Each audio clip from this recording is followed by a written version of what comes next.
साल 1950 का यह एक चौंकाने वाला किस्सा रानी बाजार का है। यहाँ राम प्रकाश रहता था, जिसकी बेटी को 5 साल की उम्र में कैंसर हो गया। कई डॉक्टरों को दिखाने और इलाज कराने पर भी उसमें किसी तरह का सुधार नजर नहीं आया।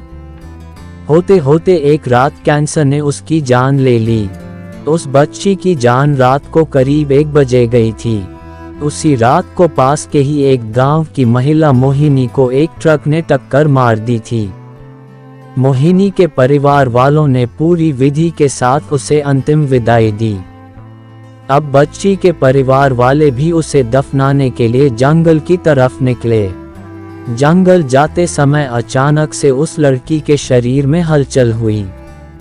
सभी हैरान हो गए कि मृत लड़की का शरीर कैसे हिल रहा है। थोड़ी ही देर में लड़की जिंदा हो गई और उसके परिवार वाले खुशी खुशी उसे अपने साथ घर ले आए। किसी को इस बात की भनक नहीं थी कि उस लड़की के अंदर उसी रात ट्रक से टकराने वाली मोहिनी की आत्मा घुस गई थी। बच्ची जब से मौत से लौट कर आई थी, तब से ही उदास और चुपचाप एक कोने में बैठी रहती थी। एक दिन उसकी मां ने उसे खुद अपने हाथों से खाना खिलाया और मामा के घर लेकर जाने की बात कही। खाना खिलाकर उसे अच्छे से तैयार करके वो उसे अपने मायके ले गई। रास्ते में वो बच्ची जैसे ही उस ट्रक के हादसे वाली जगह पहुंची, तो उसने अपनी मां को कहा कि मेरा गांव इधर है। मां ने उसकी बातों पर बिल्कुल गौर नहीं किया और उस बात को हंसी में टाल दिया। कुछ ही देर में वो अपनी बेटी के मामा यानी अपने भाई के घर पहुंच गई। 1-2 दिन बाद मामा जी के घर के आसपास ही बच्ची के अंदर घुसी मोहिनी को अपनी पड़ोसन सिमरन दिखी। उसने जोर से उसे नाम से पुकारा। सिमरन ने पलट कर देखा तो एक छोटी बच्ची थी। उसे बड़ी हैरानी हुई कि इस लड़की को मेरा नाम कैसे पता है। तभी मोहिनी ने अपने साथ बीती सारी बातें उसे बता दी।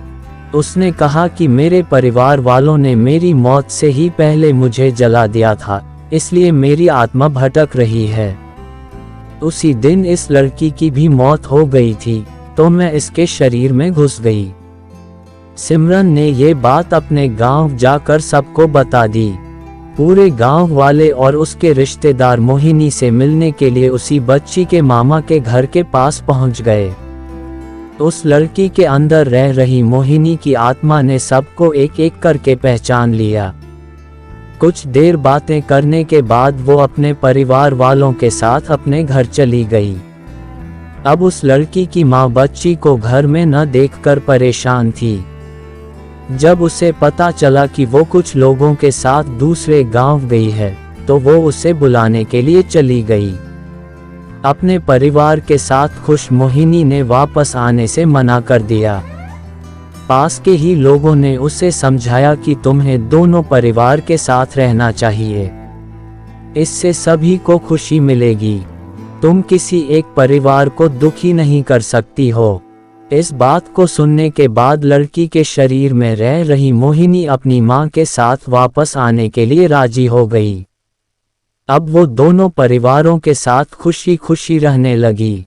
कहानी से सीख, जल्दबाजी में किया गया है कार्य अधूरा रह जाता है, इसलिए कोई भी कार्य करने से पहले उसे अच्छे से देख परख लेना चाहिए।